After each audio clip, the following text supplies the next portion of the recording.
अस्सलाम वालेकुम dear students, मैं आपको वेलकम करता हूँ इस जो ऑनलाइन क्लास है, ऑनलाइन वीडियो क्लास उसके लिए। तो पिछली बार जो हमने पढ़ा था, जो हमारा टॉपिक था वो कता था। ठीक है, आज हम इसका फिर से पढ़ेंगे थोड़ा सा, कता किसको कहते हैं। और जो आपके सिलेबस में मौलाना अल्ताफ हुसैन हाली का एक कता है, नौकरों पर सख्त गिरी करने का अंजाम। ठीक है, वो भी हम पढ़ेंगे। पहले थोड़ा सा मैं इसमें रोशनी डालूंगा, कता किसको कहते हैं। कता का लफ्ज़ी मतलब क्या है, मैंने पहले ही बोला था कि कता का जो माना है वो है टुकड़ा या जज़ू। तो कता का जो बेसिकली जो माना है वो यही है कि एक टुकड़ा होता है, छोटा होता है।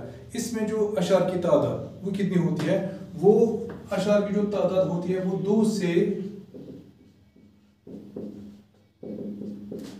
से 17 तक हो सकती है।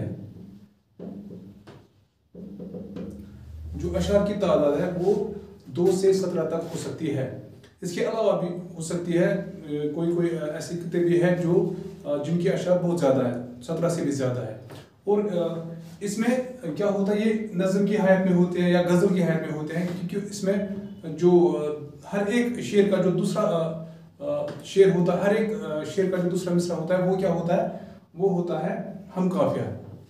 ठीक है, तो हर एक शेर का दूसरा जो मिसरा होता है वो हम काफिया होता है। हर शेर का दूसरा मिसरा हम काफिया होता है।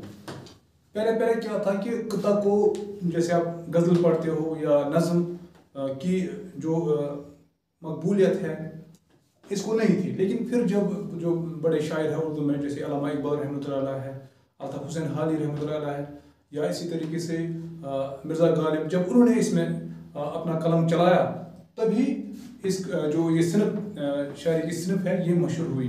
तो आज भी हम देखते हैं बहुत सारे जो शायर है वो कता लिखते हैं।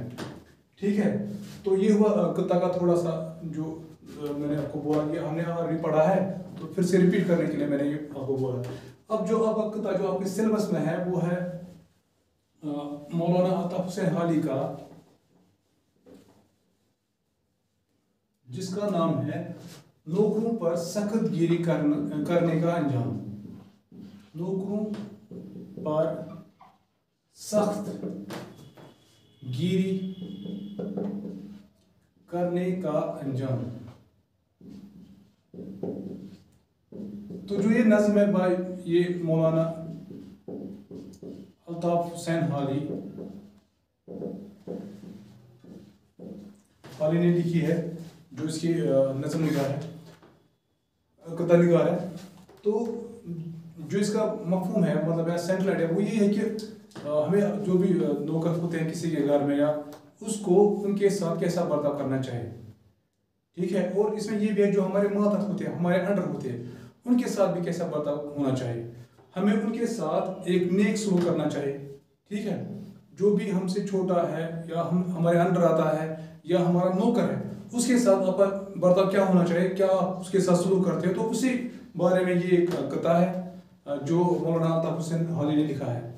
ठीक है, मैं इसको थोड़ा सा पढ़ूंगा और साथ में मैं इसकी जो मीनिंग है, मुश्किल अल्फाज वो भी होंगे इसमें, और साथ में मफहूम भी इन अशार का होगा।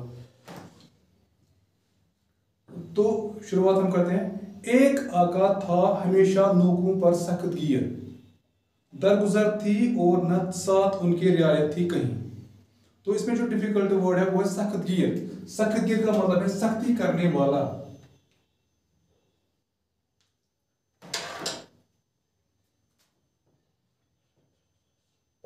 सख्त गियर, सख्ती करने वाला। और दूसरे शेर में है दरगुजर, दूसरे मिसरे में दरगुजर का मतलब है मुआफ करना। और रियायत, ये भी है दूसरे मिसरे में, रियायत का मतलब है लिहाज या पास। ठीक है, तो शायर फरमाते हैं कि एक आका था, यहाँ पे एक मालिक से इसका मतलब है मालिक, एक मालिक था हमेशा नौकरों पर सख्त की, एक मालिक था जो हमेशा अपने जो उसके नौकर थे उनके साथ सख्ती से पेश आता था, और उनकी जो खताएं थी वो कभी बिना सजा के माफ नहीं होती थी। अगर वो कोई गलती करते थे तो उनको सजा मिलती थी, सजा के बगैर उनका कोई चारा नहीं था। और वो आका इतना सख्ती करने वाला था, इतना संग दिल था कि उनको माफ किए बगैर वो नहीं, उनको सजा दिए बगैर वो नहीं छोड़ता था। दूसरा, बेसजा कोई खता होती न थी उनको मुआफ, काम से मोहलत कभी मिलती न थी उनके ताई। तो इसमें जो दूसरा मिसरा है, इसमें जो ताई है इसका मतलब है वास्ते। तो शायर फरमाते हैं बेसजा कोई खता होती न थी माफ उनकी माफ। अगर वो कोई गलती करते तो उनको सजा के बगैर माफी नहीं मिलती थी। काम से मोहलत कभी मिलती न थी उनके ताए, और कभी भी उनको सुबह से लेकर शाम तक काम करना पड़ता था। काम से उनको कभी भी मोहलत नहीं मिलती, फुर्सत नहीं मिलती थी। तीसरा शेर है हुस्न खदमत पर इजाफा या सिला तो दरकिनार, जिक्र क्या निकले जो फूटे मुंह से उसके आफरीन। हुस्न खदमत का मतलब है अच्छा काम।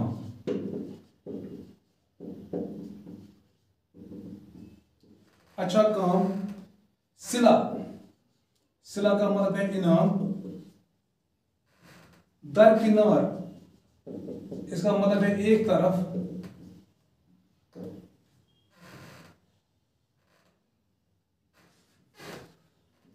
फूटे मुंह से इसका मतलब है बददिली से,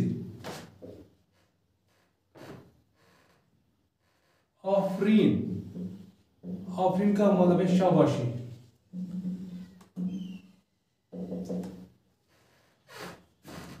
हुस्ने खदमत पर इजाफा या सिला तो दरकिनार, अगर वो अच्छा काम करते तो उसके बदले में ना उनको कोई इनाम मिलती थी ना कुछ और मिलता था।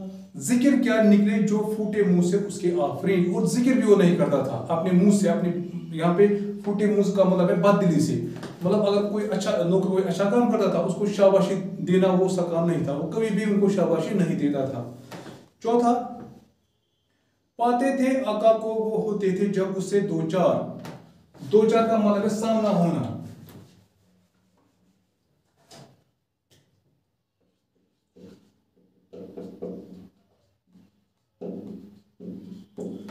दो चार, नथने फूले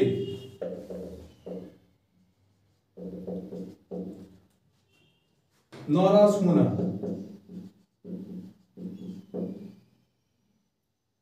मुंह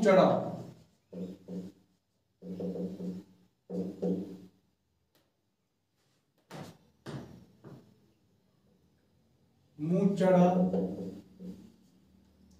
इसका मतलब है बदमिजाजी।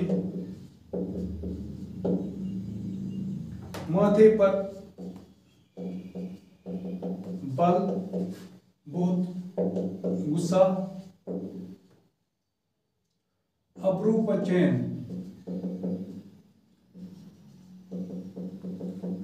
नाराज। पाते थे आका को वो होते थे जब से दो चार, जब भी वो अपने आका से मिलते थे, अपने जो मालिक से मिलते थे, नथने फूले मुंह चढ़ा माथे पे बल आबरू पचैन, तो वो देखते थे उनके चेहरे पे नाराज, वो हमेशा नाराज होते थे, गुस्से में होते थे। तो वो उनके साथ जब भी वो सामने होते थे उनके साथ बात भी नहीं करते थे, और इसके अलावा उनके चेहरे पे क्या होता था, गुस्सा होता था, शरारत होती थी। न जुज तनखा नौकर के लिए कोई फतू, आगे हो जाते थे खायन जो के होते थे अमीन। ये एक और एक शेर है इसमें।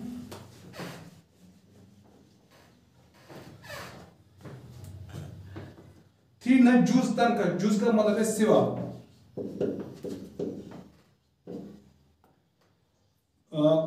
इसमें और एक डिफिकल्ट वर्ड है फतू। फतू का मतलब है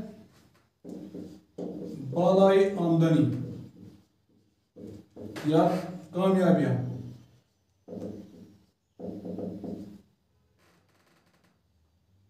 खायन खयानत करने वाले अमीन अमानतदार। तो शायद अल्ताफ हुसैन फरमाते हैं कि तनख्वाह के बगैर उनको कोई आमदनी नहीं मिलती थी, जो उनसे वो एग्रीमेंट किया जाता था कि आपको इतनी तनख्वाह मिलेगी। अगर वो अच्छा काम करते आगे, अगर वो अच्छा काम करते थे या ज़्यादा काम करते, उनको इसके बदले में कोई और तनख्वाह नहीं मिलती या और पैसे नहीं मिलते थे। आगे हो जाते थे खायन, जो कि होते थे अमीन, जो अमानतदार थे इनमें नौकरों में से, वो क्या बन जाते थे फिर खायन, खयानत करने वाले। ठीक है, तो ये था पहला इसका लेक्चर, नौकरों पर सख्त गिरी करने का अंजाम।